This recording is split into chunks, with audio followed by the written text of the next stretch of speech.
क्या हुआ गुरुदेव? आप किस चिंता में डूबे हैं? कुछ नहीं मेरे शिष्य।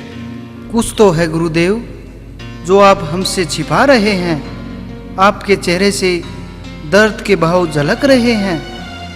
मुझे अचानक गुरु मच्छिंद्र नाथ जी की याद सताने लगी है। एक अरसा बीत गया उनके दर्शनों को। जब मैं उनसे अलग हुआ था तो बहुत छोटा था और न ही मैंने भगवान शिव से आशीर्वाद प्राप्त किया था। उनके द्वारा सिखाई गई सभी शक्तियां आज भोलेनाथ की कृपा से परिपूर्ण हैं। अगर आज ये बातें गुरु मच्छिंद्र नाथ जी सुनते तो कितने प्रसन्न होते। हे गुरु गोरखनाथ, आप चिंता न करें। हम जल्द ही गुरु मच्छिंद्र नाथ जी को ढूंढ निकालेंगे। ये इतना आसान नहीं है सुरतीनाथ महाराज।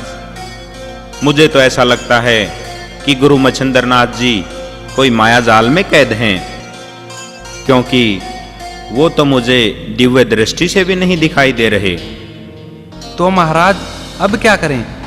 कैसे पता लगाएं कि गुरु मच्छिंद्र नाथ जी कहाँ हैं? तुम चिंता न करो उगड़नाथ जी, हम गुरु जी को अवश्य ढूंढ निकालेंगे। इसके लिए हमें नगरी नगरी घूमना होगा और कोई साधु संत दिखे तो उसे पता करना होगा। हे मेरे शिष्यों, इसलिए नगरी नगरी घूमकर हम गुरु जी को ढूंढते हैं। चलो गुरु जी।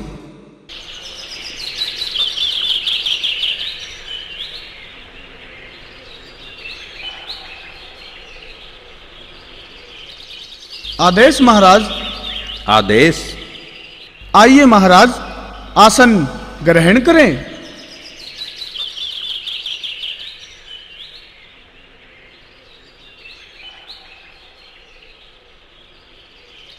हे योगीराज, हमें अपना परिचय दे। आप कौन हैं और आगे कहां जा रहे हैं? हे योगीराज, मैं तो गुरु मच्छिंद्र नाथ जी का शिष्य हूँ और गोरखनाथ मेरा नाम है। आप हमें अपना परिचय नहीं देंगे? योगीराज, आप भी मुझे नाथपंथ से ही मालूम पड़ते हो। ठीक पहचाना आपने गोरखनाथ जी। मैं महायोगी तपस्वी गुरु जालंधर नाथ का शिष्य हूँ और कणिफा नाथ मेरा नाम है। आपसे मिलकर बड़ी प्रसन्नता हुई कणिफा नाथ जी। आपके गुरु जालंधर नाथ जी व आपने जगत कल्याण करके नाथ संप्रदाय का नाम रोशन किया है। आपकी और गुरु जालंधर नाथ जी की शक्तियां दुर्लभ हैं। बस बस गोरखनाथ जी, आप तो ऐसे कह रहे हैं कि जैसे मैं आपके बारे में जानता ही नहीं। इतने कम समय में आपने अपने योग विद्या से जो ख्याति प्राप्त की है, भला वह किससे छिपी है? चलो छोड़िए इन बातों को। आपसे पहली बार भेंट हो रही है। बताइए, मेहमान नवाजी के रूप में मैं आपकी क्या सेवा करूं? बस बस कणिफा नाथ जी, आपके दर्शन हो गए और थोड़ी देर विश्राम कर बाकी ठंडी ठंडी हवा का आनंद ले लिया। लगता है अब हमें चलना चाहिए कणिफा नाथ जी। अरे गोरखनाथ जी, ये आप क्या बात कर रहे हैं? आपसे पहली बार भेंट हो रही है और बगैर कुछ खाए पिए ऐसे थोड़े ही जाने दूंगा मैं। इस बगीचे के आम बहुत मीठे हैं। अगर आपकी इच्छा हो तो कुछ आम मंगवाऊं? नहीं नहीं, रहने दो कणिफा नाथ जी। क्यों व्यर्थ परेशान होते हो? ऐसी कोई इच्छा भी नहीं है और व्यर्थ में परेशानी होगी। परेशान होने वाली इसमें कौन सी बात है गोरखनाथ जी? मैं अभी अपने शिष्यों से कहकर आम तुड़वा देता हूँ। इस छोटी सी बात के लिए क्यों अपने शिष्यों को कष्ट देते हो कणिफा नाथ जी? वो तो बेचारे अपनी योग साधना में लीन होंगे। तो ठीक है नाथ जी, मैं अपनी योग विद्या से यही आम मंगवा देता हूँ। फिर तो आप खुश होना, किसी को कष्ट भी नहीं होगा। योग विद्या से? पर ये कैसे संभव है कि आम अपने आप पेड़ से टूटकर यहाँ आ जाएं? आप ये भूल रहे हैं गोरख जी कि मैं योगी जालंधर नाथ का शिष्य हूँ। मेरी शक्तियां जग जाहिर है। मैं अभी आम आपके सामने प्रस्तुत करता हूँ।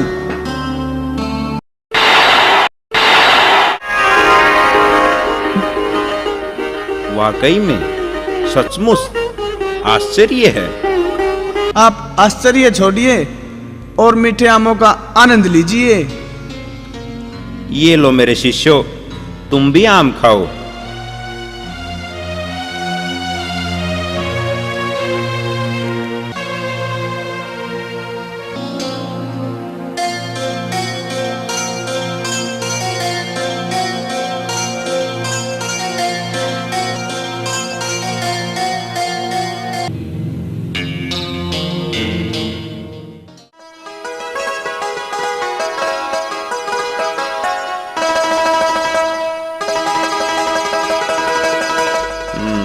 सचमुच आम बहुत मीठे हैं।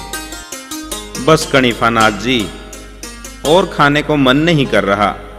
आप ऐसा करें, इन शेष बचे हुए आमों को वापस पेड़ पर लगा दें, वरना ये यहीं पड़े पड़े बेकार हो जाएंगे। आप इतने विद्वान होकर क्यों अनहोनी बात करते हो गोरखनाथ जी? भला टूटे हुए फल भी वृक्ष पर दोबारा लग सकते हैं। हंसने की कोई बात नहीं है कणिफानाथ जी, लग सकते हैं। जिस प्रकार ये फल टूटने से पहले वृक्ष पर थे, उसी प्रकार अब भी वृक्ष पर दोबारा लग सकते हैं। आप अपूर्ण गुरु के शिष्य हो, परिपूर्ण कैसे हो सकते हो? तभी तो ऐसी अज्ञानता भरी बातें करते हो। अपनी वाणी पर संयम रखें कणिफानाथ जी। मैं अपने गुरु जी का अपमान कतई सहन नहीं कर सकता। मेरे गुरु ने मुझे इतना सामर्थ्यवान बना दिया है कि मैं कभी हार मानने वाला नहीं। आप उसी गुरु मच्छिंद्रनाथ के शिष्य हैं जो तिरिया राज्य में रानी मैनांकिनी की कैद में पड़े हैं और उनके साथ भोग विलास का जीवन व्यतीत कर रहे हैं, जिनके कारण आज सारे संसार में नाथ संप्रदाय की बदनामी हो रही है। किसी के ऊपर आरोप लगाने से पहले इंसान को अपने गिरेबान में झांक कर देखना चाहिए कणिफानाथ जी। क्या आपको अपने गुरु जलंधर नाथ की दुर्दशा के बारे में कुछ ज्ञान है? अगर नाथ संप्रदाय की बदनामी की इतनी ही चिंता है तो पहले अपने गुरु जलंधर नाथ को राजा गोपीचंद की कैद से छुड़वाओ, जिसको राजा गोपीचंद ने गहरे गड्ढे में डालकर घोड़ों की मणों लीद डलवा रखी है। अगर आपको यकीन नहीं होता तो स्वयं गोपीचंद की राजधानी हेलापट्टन जाकर अपनी आंखों से देख लें। और रही बात आमों को वापस पेड़ पर लगाने की, तो ये लो।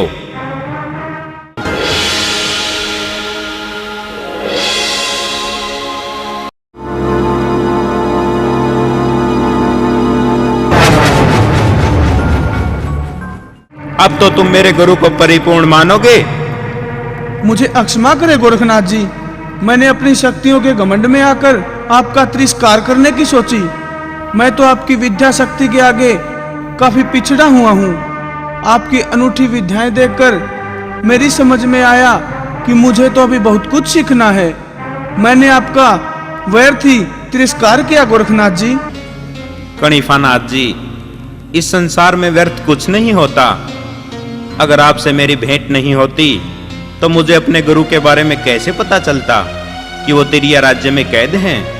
मैं तो उन्हें काफी दिनों से ढूंढ रहा था। आप सत्य कह रहे हैं गोरखनाथ जी। आपसे मिलके तो मुझे भी अपने गुरु के कैद होने का पता चला। पता नहीं गुरुदेव कितने दिनों से गोपीचंद की कैद में है। मैं अभी उनको मुक्त करवाता हूँ। ठीक है नाथ जी, आप अपने गुरु को मुक्त करवाइए और मैं भी अपने गुरु को तिरिया राज्य से मुक्त करवाता हूँ। अगर भगवान ने चाहा तो हमारी पुण्य भेंट अवश्य होगी कणिफानाथ जी। आदेश। आदेश गोरखनाथ जी।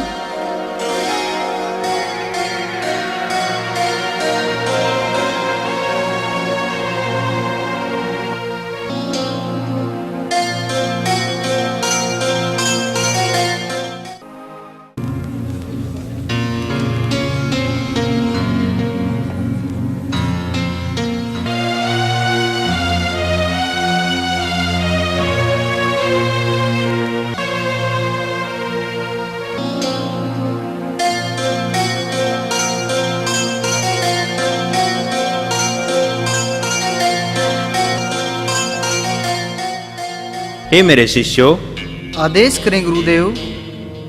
मेरा और आपका साथ यहीं तक का था। मैं चाहता हूँ कि मैं अकेला जाकर गुरु मच्छिंद्र नाथ को तिरिया राज्य से मुक्त करवाऊं। लेकिन गुरुदेव, अगर इस संकट की घड़ी में हम आपके साथ होते तो बहुत अच्छा होता।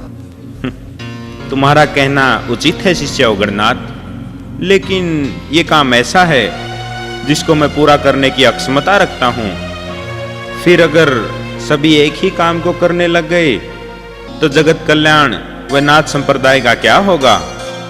इसलिए मैं चाहता हूँ कि जब तक मैं गुरु मच्छिंद्र नाथ को मुक्त करवाता हूँ तब तक तुम अलख निरंजन के प्रकाश को कभी फीका नहीं होने देना और तुम सब अलग अलग दिशाओं में जाकर ज्ञान का प्रकाश फैलाओ, व दुखियों के दुखों को दूर करो। जो आदेश गुरुदेव। मेरा आशीर्वाद सदा तुम्हारे साथ है मेरे शिष्यों।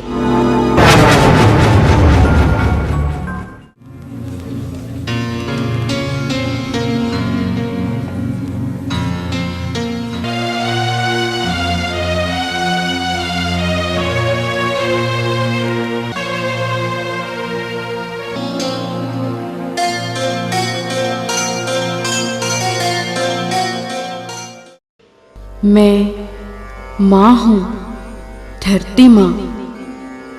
तो इस प्रकार गुरु गोरखनाथ जी त्रिया राज्य में पहुंच जाते हैं।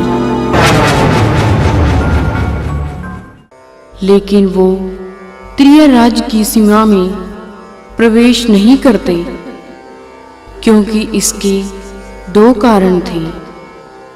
एक तो वहां पर पुरुष प्रवेश वर्जित था, क्योंकि त्रिया राज्य में केवल स्त्रियां ही निवास करती थी और वहां के नियमानुसार केवल स्त्रियां ही त्रिया राज्य में आ जा सकती थी।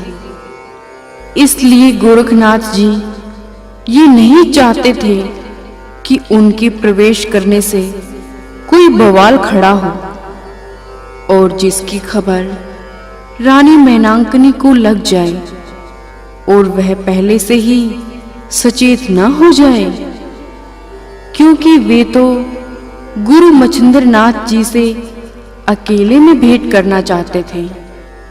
और दूसरा सबसे बड़ा कारण ये था कि त्रिया राज्य की रक्षा स्वयं हनुमान जी करते थे।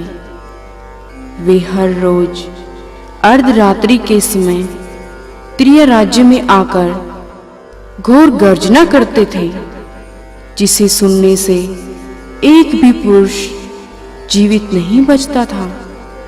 और इस भयंकर गर्जना से यहाँ की स्त्रियां गर्भवती हो जाती थी और उनके गर्भ से केवल कन्याएं ही जन्म लेती थी। इस प्रकार इन सब कारणों के उपाय सोचने के लिए गोरखनाथ जी त्रिया राज्य की सीमा के बाहर ही समाधि लगाकर बैठ जाते हैं।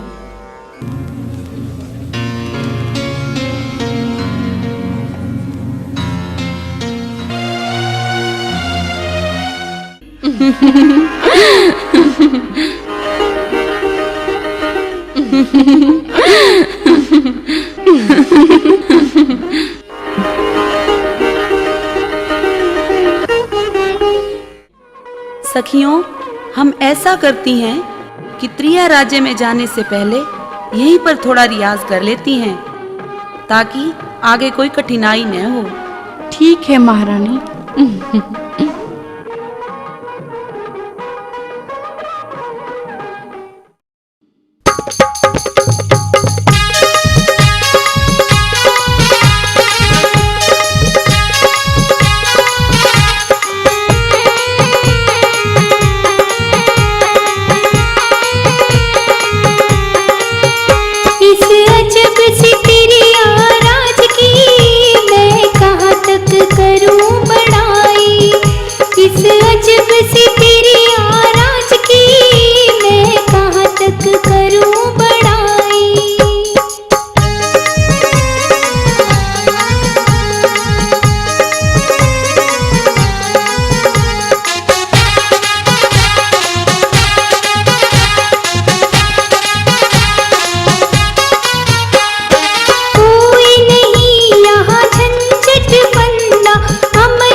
शायद ये सुंदरियां तिरिया राज्य में ही जा रही हैं।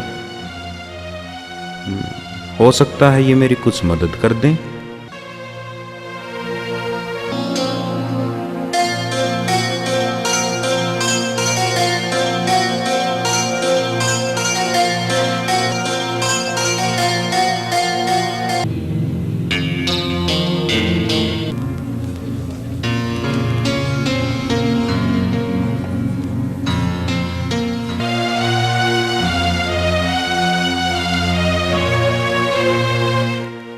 हे देवियों, आप कहां से आ रही हैं और आगे कहां जाने की तैयारी है?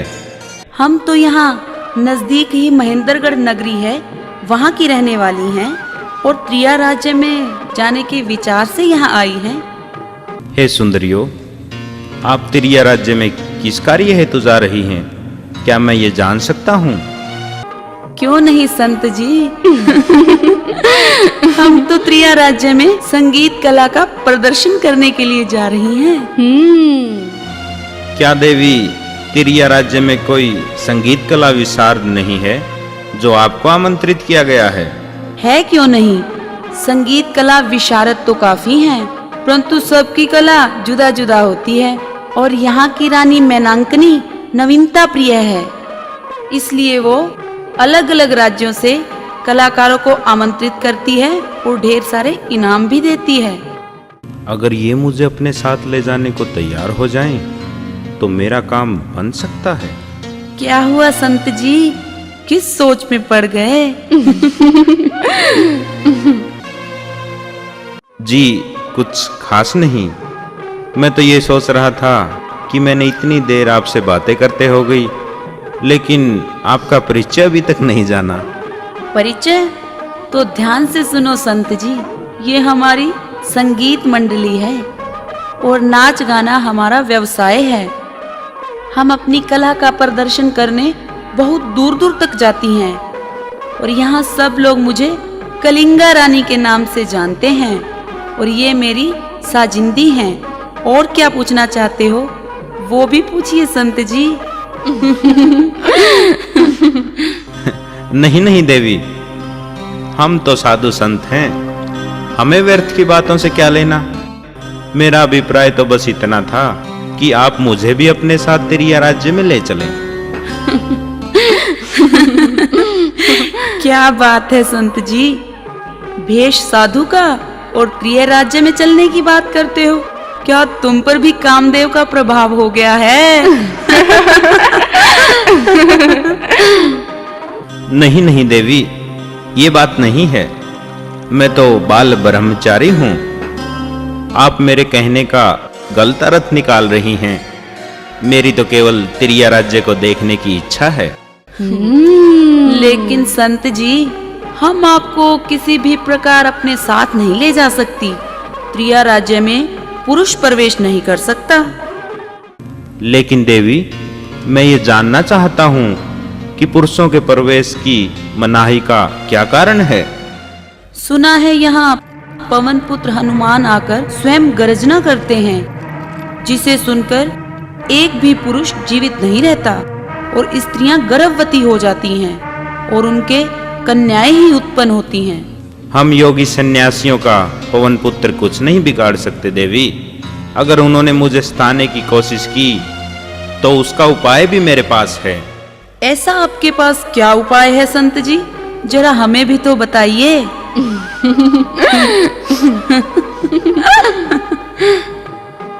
मैं अपने तपोबल से स्त्री का भेष बदल सकता हूँ।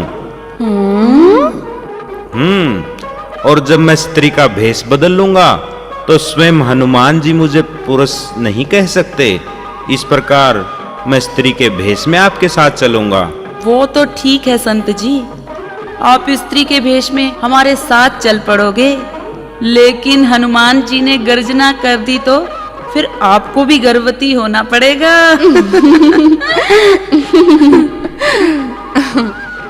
नहीं नहीं देवी, हम साधु योगियों पर हनुमान जी का कोई प्रभाव नहीं पड़ेगा।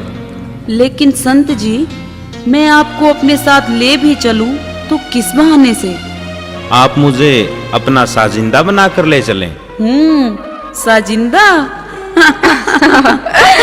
साजिंदा उसे कहते हैं जो साज बजाने में निपुण हो, लेकिन आप तो कोरे साधु हैं। आपको सुर ज्ञान के बारे में क्या मालूम?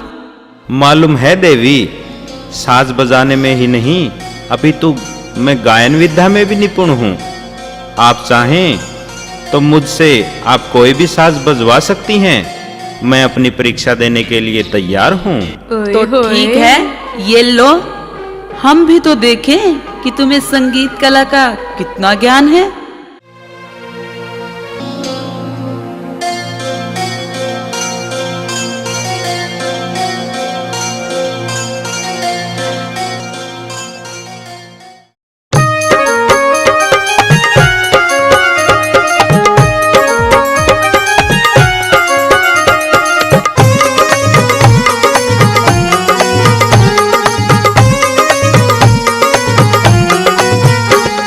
बजाएगा योगी गाएगा योगी, बजाएगा योगी गाएगा योगी।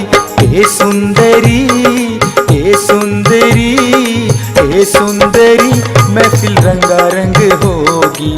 हे सुंदरी, महफिल रंगारंग होगी। बजाएगा योगी गाएगा योगी, बजाएगा योगी गाएगा योगी। हे सुंदरी, महफिल रंगारंग होगी। हे सुंदरी, महफिल रंगारंग होगी।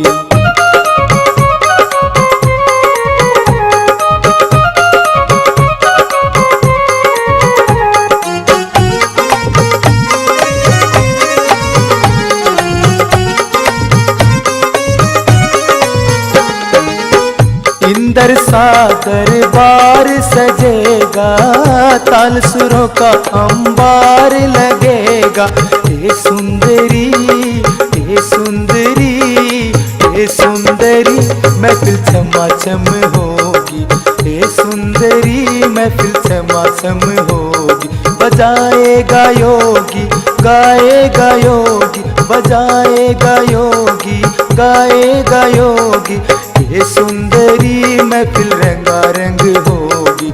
हे सुंदरी, महफिल रंगारंग होगी।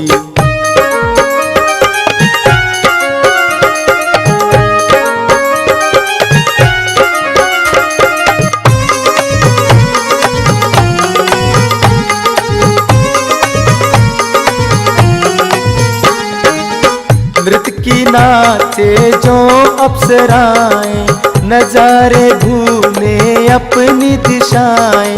हे सुंदरी, हे सुंदरी, हे सुंदरी, मैना कीनी भी दंग होगी।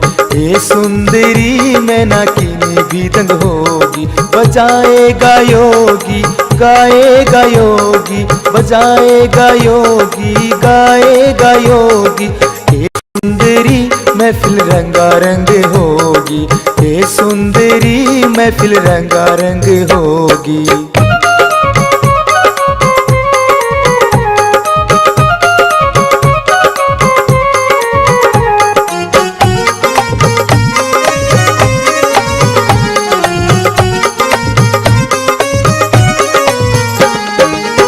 मस्ती भरा हो जाएगा आलम, छेड़ेंगे साज मद होशी की सरगम। हे सुंदरी, हे सुंदरी, हे सुंदरी, दिल में उमंग होगी। हे सुंदरी, दिल में उमंग होगी। बजाएगा योगी गाएगा योगी, बजाएगा योगी गाएगा योगी। हे सुंदरी, महफिल रंगारंग होगी। हे सुंदरी, महफिल रंगारंग होगी।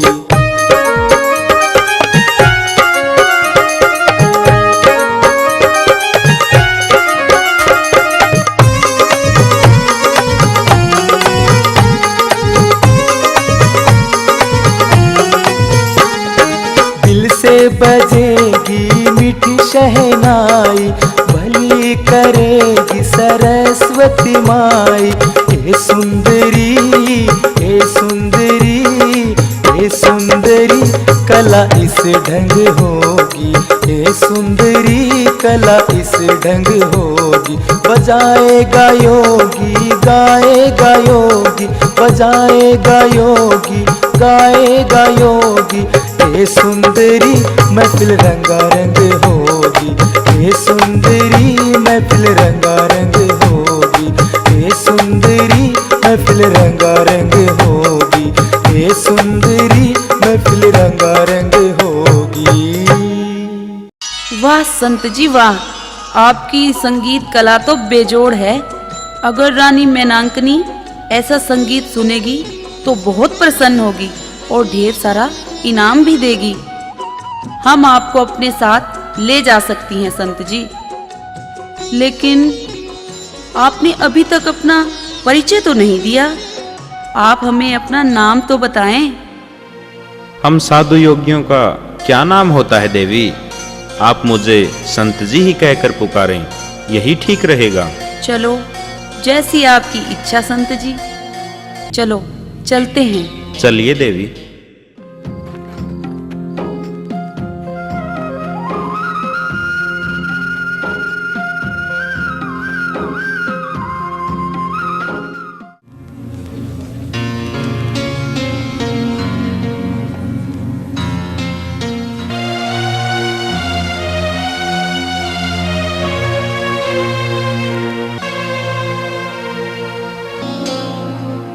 संत जी, रानी मैनांकनी का आदेश है कि हमें अपनी संगीत कला का प्रदर्शन कल सुबह करना है। वैसे भी रात बहुत हो चुकी है, हमें आज रात यहीं विश्राम करना है। हमें तो नींद आ रही है, आप भी सोने की तैयारी करें संत जी। देवी, नींद तो भी आ नहीं रही। वैसे भी हम संतों का सोना जागना बराबर होता है। हम तो बैठे बैठे भगवान के नाम का जाप करते हैं और सो भी लेते हैं। आप सो जाइए देवी, मेरी चिंता नहीं करें। जैसी आपकी मर्जी संत जी।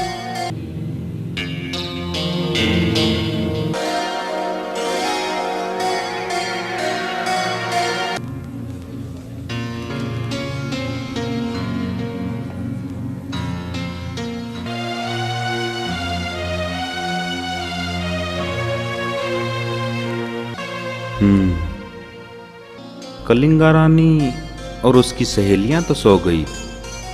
अब वैसे भी अर्धरात्रि का समय होने वाला है। लगता है हनुमान जी की गर्जना का समय हो गया है। मुझे पहले ही मंत्रों द्वारा हनुमान जी को तिरिया राज्य में आने से रोकना होगा, नहीं तो कोई अनहोनी घटना घट सकती है।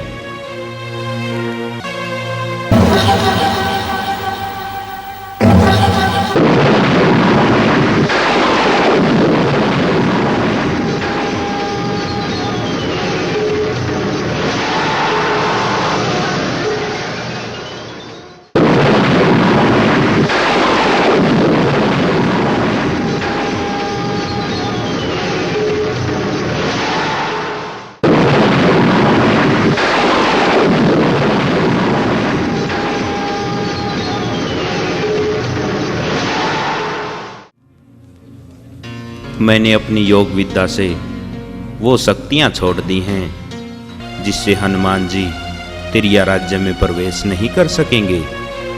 और उन्होंने कोशिश भी की तो मैंने पहले ही आकाश में वज्रास्त्र छोड़ रखा है, जिससे वो मूर्छित होकर जमीन पर गिर पड़ेंगे और मेरे सपास्त्र से भूमि के आकर्षण में बन जाएंगे और फिर मोहनास्त्र से कोई क्रियाकलाप नहीं कर सकेंगे।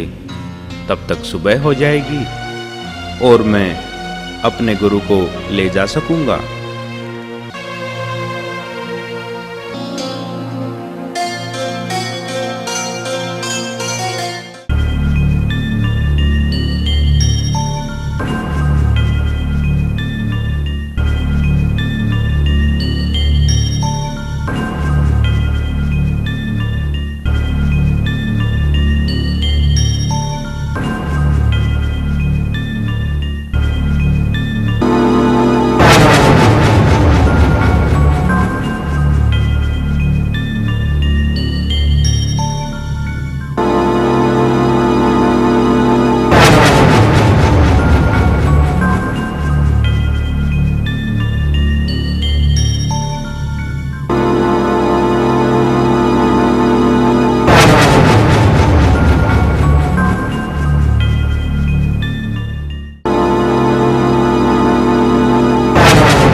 हे प्रभु श्री राम, मदद करो मेरी, मदद करो प्रभु।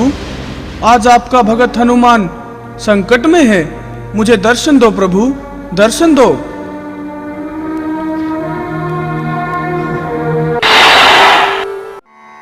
क्या बात है पवनसुत, तुम्हारी ये हालत कैसे हुआ ये सब?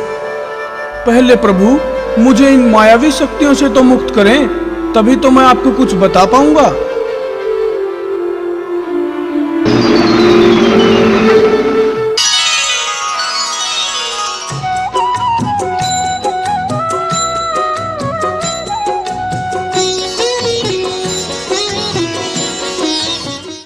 अब बताएं हनुमान जी, आप तो स्वयं दूसरों के संकट मोचक हैं, फिर खुद संकट में कैसे हो और मुझे क्यों याद किया? प्रभु, मैंने आपको असमय कष्ट दिया, सर्वप्रथम इसके लिए मैं क्षमा चाहूंगा। लेकिन मैं विवश था प्रभु, क्योंकि मैं प्रतिदिन की भांति आज भी अर्धरात्रि के बाद गर्जना करने तिरिया राज्य में आया तो मैं अंदर प्रवेश नहीं कर सका प्रभु, और भूमि के आकर्षण में बंद कर मेरी सारी गतिविधियां शांत हो गई। हे प्रभु श्री राम, मैं अपनी इस दुर्दशा के कारण बहुत अपमानित महसूस कर रहा हूँ। इस पूरी सृष्टि में कोई भी ऐसा देवता, दानव या मनुष्य नहीं जो आपके भगत हनुमान के सामने अक्षण भर भी टिक सके। फिर ये कौन मायावी पैदा हो गया जिसके आगे मेरी सारी शक्तियां तुच्छ हो गई? प्रभु, आप मुझे उसका एक बार नाम बताएं, मैं अभी उसे अपने किए की सजा देता हूं। आप मौन क्यों है प्रभु? आप उसका नाम बताएं। और मुझे ये क्या हो गया था प्रभु, जिससे मेरा अंग अंग जकड़ गया था?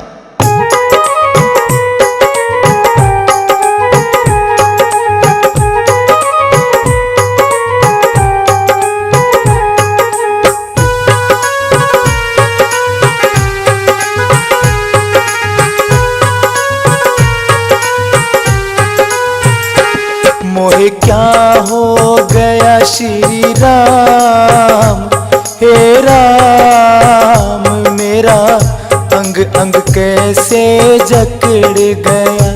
मोहे क्या हो गया श्री राम, हे राम, मेरा अंग अंग कैसे जकड़ गया।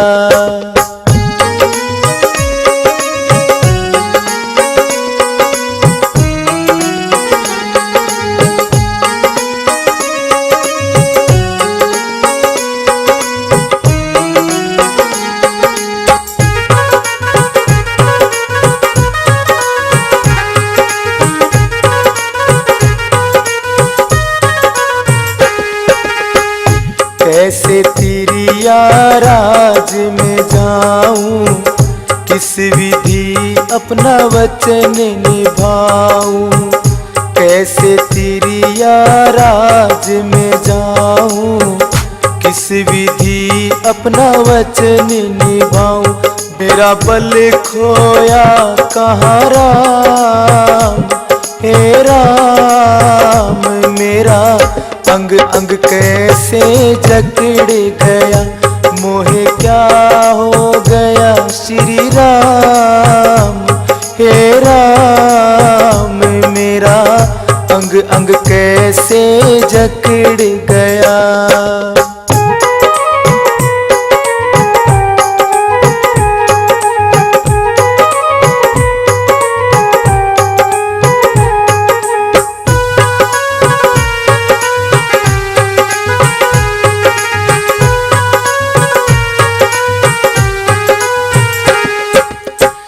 किस शक्ति की है ये छाया, मुझको ऐसे बांध गिराया।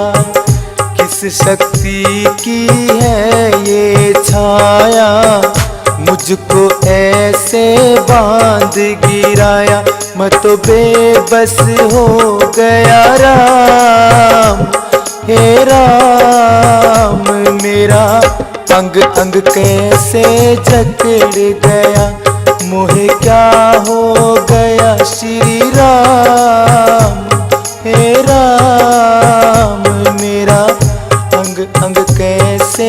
जकड़ गया।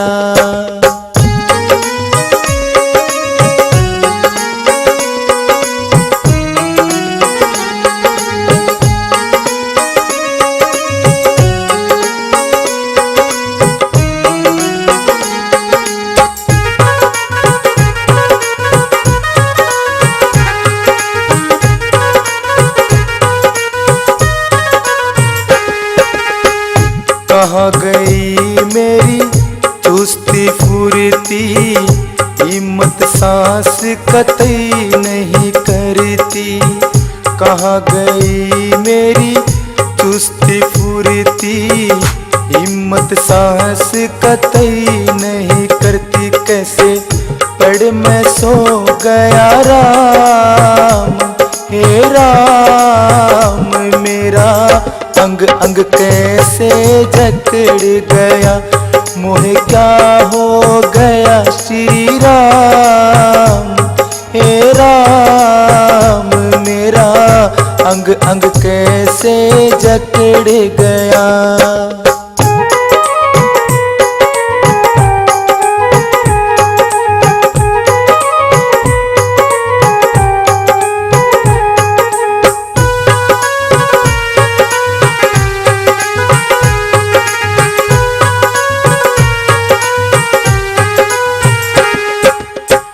मुझे बताओ मेरे धनुधारी, घुस गई मुझ में कौन बीमारी। मुझे बताओ मेरे धनुधारी, घुस गई मुझ में कौन बीमारी। मुँह पे बंधन हो गया राम, हे राम मेरा अंग अंग कैसे जकड़ गया। मोहे क्या हो गया श्री राम, हे राम मेरा अंग अंग कैसे जकड़ गया। मोहे क्या हो गया श्री राम, हे राम मेरा अंग अंग कैसे जकड़ गया। मेरा अंग अंग कैसे जकड़ गया, मेरा अंग अंग कैसे जकड़ गया। आप मुझे बताए प्रभु, मैं अभी उसको दंड देना चाहता हूँ। हे पवनसुत, शांत हो जाइए। कहीं ऐसा ना हो कि मुझे आपकी सहायता के लिए दोबारा आना पड़े। जो भी काम करो उसे पहले पूरी तरह सोच विचार कर करना चाहिए। अपने विरोधी का बल आजमाए बिना उससे उलझना नादानी है पवनसुत। मैं अक्षमा चाहूंगा प्रभु श्री राम, लेकिन मैं ये जानने के लिए बेचैन हूँ कि वह कौन है जिससे युद्ध करने के लिए आप मुझे रोक रहे हैं। ऐसा कौन है जिसके सामने आपको वीर बजरंगबली की शक्तियों पर भी संदेह हो रहा है। आप मुझे बताने का कष्ट करें कि ये देवता है या दानव। मनुष्य में तो मुझे ऐसा बलवान नहीं दिखाई पड़ता। हे पवनसुत, कोई देव या दानव इस प्रकार आपको अपमानित करने का सामर्थ्य नहीं रखता। देवताओं और दानव में आपके समान कोई बलशाली भी नहीं है। ऐसा साहस करने वाला केवल एक ही मनुष्य इस धरती पर है। वह मनुष्य कौन है प्रभु? आप उसका नाम बताने का कष्ट करें। हे पवनसुत, इस धरती पर इस समय नाथ संप्रदाय में एक ऐसे योगी हैं जो तपस्वी, बलशाली और अपनी योग विद्या से कुछ भी करने का सामर्थ्य रखते हैं, और योगी मच्छिंद्र नाथ जी जिनके गुरु हैं। क्या नाथ संप्रदाय में इतना शक्तिशाली तपस्वी पैदा हो गया? लेकिन इस योगी का नाम क्या है प्रभु? हे हनुमान जी, धरती पर दुखियों के दुख दूर करने व जगत कल्याण के लिए योगी मच्छिंद्र नाथ जी की परदत्त भस्मी द्वारा धरती माता की कोख से नाथ संप्रदाय में स्वयं भगवान शिव शंकर जी ने रुद्र अवतार लिया है, और इस अवतार रूप में उनका नाम गोरखनाथ है। गोरखनाथ अपने तपोबल से सभी देवी देवताओं से आशीर्वाद प्राप्त कर बहुत शक्तिशाली हो गया है, और विशेष रूप से भगवान भोलेनाथ ने उनको सभी प्रकार की योग माया से भी परिपूर्ण कर रखा है। लेकिन प्रभु, मैं आपसे ये जानना चाहता हूँ, गोरखनाथ इतना तपस्वी योगी होते हुए भी तिरिया राज्य में क्यों आया और मुझ पर अपनी शक्तियां दिखाने का उसका क्या अभिप्राय है? हे पवन सुत, गोरखनाथ किसी गलत उद्देश्य के लिए तिरिया राज्य में नहीं आया है। वह तो आप ही की तरह अखंड ब्रह्मचारी है। उसका उद्देश्य तो तिरिया राज्य की दलदल से अपने गुरु मच्छिंद्र नाथ को ले जाना है और ना ही गोरखनाथ का अभिप्राय आपका अपमान करना था। वह तो इस तिरिया राज्य की कीचड़ से अपने गुरु का उद्धार करना चाहता है। इसलिए आपको अपना चमत्कार दिखाकर सूचित किया है कि आप उनके कार्य में बाधा न डालें पवन सुत। लेकिन हे प्रभु श्री राम, मच्छिंद्रनाथ जी तो मेरी ही आज्ञा से तिरिया राज्य में रह रहे हैं। मैंने ही मैनांकनी रानी को उनकी सेवा करने का निर्देश दिया है। प्रभु, अगर गोरखनाथ तिरिया राज्य से अपने गुरु को निकालने में सफल हो गया तो कठिन समस्या उत्पन्न हो जाएगी। इसका कोई उपाय भी तो नजर नहीं आता पवन सुत। वह तो अपने गुरु को निकालने के लिए ही यहाँ आए हैं और उनको साथ लिए बिना यहाँ से नहीं जाएंगे। लेकिन प्रभु, आप मेरे साथ चलकर उन्हें समझा तो सकते हैं, शायद वो आपकी बात मान जाए। अपने भगत पर इतनी तो कृपा करे प्रभु। क्यों नहीं हनुमान जी, मैं आपके साथ चलने को तैयार हूँ। लेकिन मुझे इस बात के अवसर कम ही लगते हैं कि गोरखनाथ हमारी बात मानेगा। इसलिए हम ब्राह्मण के वेश में उनके पास चलते हैं। जैसी आपकी आज्ञा प्रभु।